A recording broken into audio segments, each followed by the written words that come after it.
CPM Pathanamthitta ജില്ലാ നേതൃയോഗം ഇന്നും തുടരും. സ്വർണ്ണക്കവർച്ച തിരിച്ചടിയായെന്ന വിമർശനമാണ് ഉള്ളത്. സംസ്ഥാന നേതൃത്വം നടപടിയെടുക്കണമെന്നാണ് ആവശ്യം. കഴിഞ്ഞ ദിവസം ഇന്നലെയും ഇതുപോലെ തന്നെ CPM പത്തനംതിട്ട ജില്ലയിൽ CPM നേതൃയോഗം ചേർന്നിരുന്നു. അതിന്റെ തുടർച്ചയായാണ് ഇപ്പോഴും ഇന്നും യോഗം തുടരാനുള്ള തീരുമാനമുണ്ടായിരിക്കുന്നത്. തദ്ദേശ തെരഞ്ഞെടുപ്പിൽ സംസ്ഥാന വ്യാപകമായി CPM-നേറ്റ തിരിച്ചടി അടക്കം യോഗത്തിൽ ചർച്ചയാകുമെന്ന് വേണം കരുതാൻ.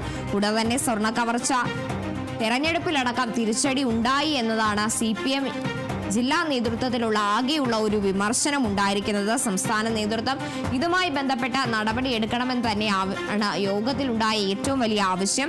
എന്തായാലും CPM പത്തനംതിട്ട ജില്ലാ നേതൃയോഗം ഇന്നും തുടരുമെന്നാണ് അറിയാൻ സാധിക്കുന്നത്. സ്വർണ്ണക്കവർച്ച അടക്കം തിരിച്ചടിയായ സാഹചര്യത്തിലാണ് ഇത്തരത്തിലൊരു നടപടികളിലേക്ക് അല്ലെങ്കിൽ യോഗത്തിൽ കൂടുതൽ വിമർശനം ഉയരുന്ന സാഹചര്യത്തിലേക്കൊക്കെ കടക്കുന്നത്. കൂടാതെ തന്നെ സ്വർണ്ണക്കവർച്ചയുമായി ബന്ധപ്പെട്ട അല്ലെങ്കിൽ തെരഞ്ഞെടുപ്പ് സമയങ്ങളിൽ പുറത്തു വന്ന ഈ പാരഡി ഗാനവുമായി ബന്ധപ്പെട്ട കാര്യങ്ങളൊക്കെ യോഗത്തിൽ ചർച്ചയായിട്ടുണ്ട് എന്ന് വേണം കരുതാൻ.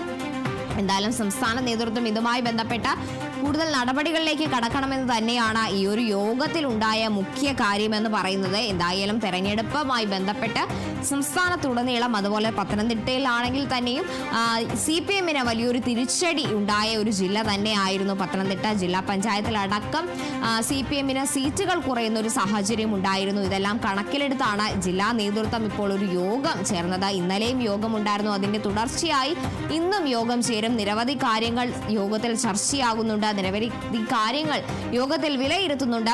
ഏറ്റവും പ്രധാനപ്പെട്ടത് സ്വർണ്ണക്കവർച്ച തന്നെയാണ്. സ്വർണ്ണക്കവർച്ചയുമായി ബന്ധപ്പെട്ട കാര്യങ്ങളിലാണ് വിശദമായ അന്വേഷണം നടക്കുന്ന ഈ ഒരു പശ്ചാത്തലത്തിൽ തെരഞ്ഞെടുപ്പിന് ഇതൊരു തിരിച്ചടിയായി എന്ന് തന്നെയാണ് CPM നേതൃയോഗത്തിന്റെ ഒരു വിലയിരുത്തൽ ഉണ്ടായിരിക്കുന്നത്. അതുമായി ബന്ധപ്പെട്ട സംസ്ഥാനം നടപടി സ്വീകരിക്കണം. കൃത്യമായ നടപടി എടുത്താൽ മാത്രമേ ഈ ഒരു കാര്യത്തിൽ മുന്നോട്ട് പോകാൻ സാധിക്കൂ എന്ന കാര്യങ്ങളിലൊക്കെയാണ് ചർച്ച നടന്നിട്ടുണ്ടാവുക. എന്തായാലും CPM പത്തനംതിട്ട ജില്ലാ നേതൃയോഗം ഇന്നും തുടരും. സ്വർണ്ണക്കവർച്ച അടക്കമുള്ള കാര്യങ്ങളാണ് ഏറ്റവും മുൻപന്തിയിൽ നിൽക്കുന്നത്. അതുമായി ബന്ധപ്പെട്ട ചർച്ചകളൊക്കെ തന്നെയാണ് യോഗത്തിൽ നടക്കുന്നത്.